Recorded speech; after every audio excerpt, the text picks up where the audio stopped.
1.2 billion Catholics worldwide, has faced recurring health challenges that serve as a reminder of his human frailty. Born Jorge Mario Bergoglio in Argentina, he lost part of a lung to illness at the age of 21, a scar that has followed him into his later years, marked by bouts of pneumonia and respiratory struggles. The Vatican often adjusts or hushes public schedules when his strength wanes, sparking waves of concern and prayer across the globe. A close aide once shared his quiet resolve: "I entrust myself to God's will." Yet beyond these trials, it is Francis's bold choices, where he will rest, how he will be mourned, and how he has reshaped worship, that define him as a pontiff unafraid to step beyond tradition's well-worn path. For Catholics, his story is not just news. It is a call to reflect on the evolving nature of faith. And as we look closer, it becomes clear that his journey begins with a striking departure from centuries of papal custom, starting with where he will spend eternity. For centuries, the crypt beneath St. Peter's Basilica has cradled the remains of popes, a sacred labyrinth where over 90 pontiffs, from St. Peter to recent predecessors, rest in marble silence. Pope Francis, however, has chosen a different final resting place. In a 2023 interview with Mexican journalist Valentina Alazaraki, he revealed his wish to be buried in the Basilica of Santa Maria Maggiore, a 5th century church in Rome's Esquilino district. This is no random choice. Francis has visited this basilica over 100 times, kneeling before the icon of Mary, Salus Populi Romani, to seek strength before and after every overseas journey. "It's where I feel closest to her," he said, his voice warm with devotion. This decision marks a quiet yet profound departure from nearly 800 years of Vatican burial tradition, a subtle act of defiance rooted in personal faith rather than institutional custom. For a church steeped in symbols, it is a whisper of humility that echoes loudly, a pope choosing a mother's embrace over a monarch's crypt. But his break from tradition does not end with where he will rest. It extends to how he will be laid to rest, a choice that speaks even louder through its simplicity. Think of a papal funeral: triple coffins, wood, lead, then wood again, crafted to honor a pontiff's eternal role, often adorned with crosses and seals. Francis wants none of it. Instead, he has requested a single wooden casket lined with zinc, a choice so stark it startles.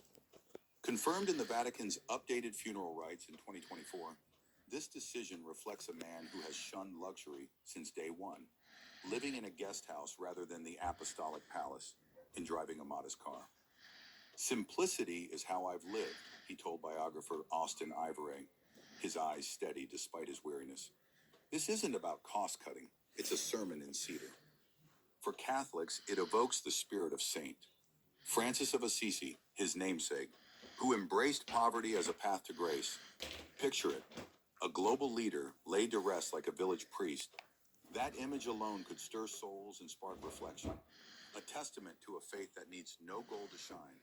And just as his casket strips away extravagance, his farewell redefines how the faithful will say goodbye, drawing them closer than ever before. The Ordo Exequiarum Romani Pontificis, the Church's guide for papal funerals, received a Francis touch in 2024, and it's profound. Traditionally, a pope's body rests on a gilded catafalque in St. Peter's, a spectacle of reverence. Francis has rewritten that scene. His body will lie in an open wooden casket for 3 days, inviting pilgrims to draw near rather than merely gaze from a distance.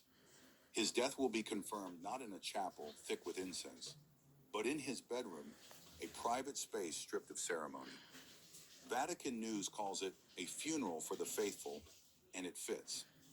This is the Pope who washes prisoners' feet and embraces the sick. Even in death, he seeks closeness, not barriers. For Catholics, it's a chance to mourn as a family, not as a flock before a throne. That intimacy, raw and real, could ripple through parishes and social media, a moment of shared humanity. Yet his vision of unity doesn't end with his funeral. It's already reshaping the church today, nowhere more boldly than in his stance on worship itself. Perhaps his boldest break came on July 16, 2021, with Traditionis Custodes, a decree curbing the traditional Latin Mass, TLM. This rite, established by Pope Pius V in 1570, filled churches for nearly 400 years with its Latin chants and priest-facing altar mystery.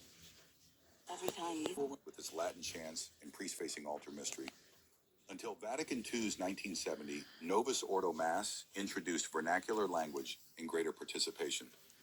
Pope Benedict XVI eased TLM's return in 2007 with Summorum Pontificum, viewing it as a gift for those drawn to its beauty. Francis saw a different story.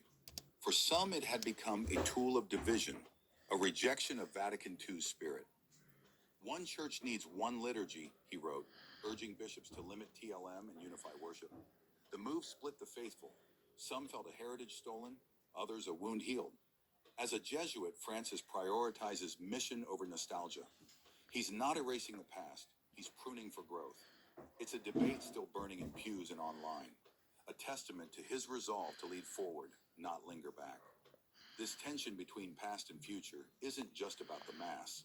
It's the heartbeat of a papacy that is reweaving the very fabric of the Church.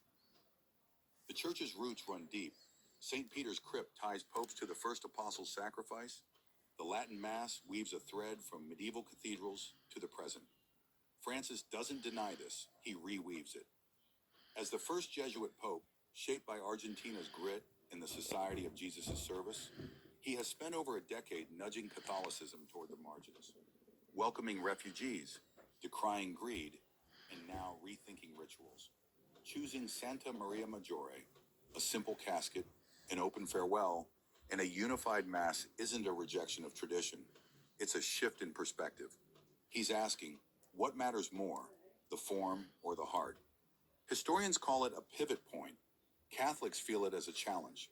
His papacy, begun in 2013, may end as a whisper that roars, a legacy for generations to wrestle with.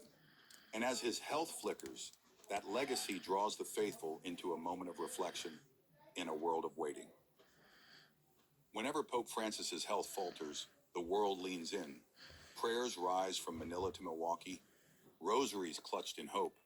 His tradition breaking isn't just a story, it's a mirror. A burial beyond the Vatican, a casket anyone could craft, a mass debate that won't fade. These are his footprints, pressed into a church he loves enough to change. They're not loud, they're piercing. A Roman priest's words linger. May God uphold our Holy Father, who shows us faith in the small things. For Catholics, this isn't hype, it's holy ground. Years from now, his choices might still stir us, to share, to pray, to ponder what tradition means when it bends toward love. Night of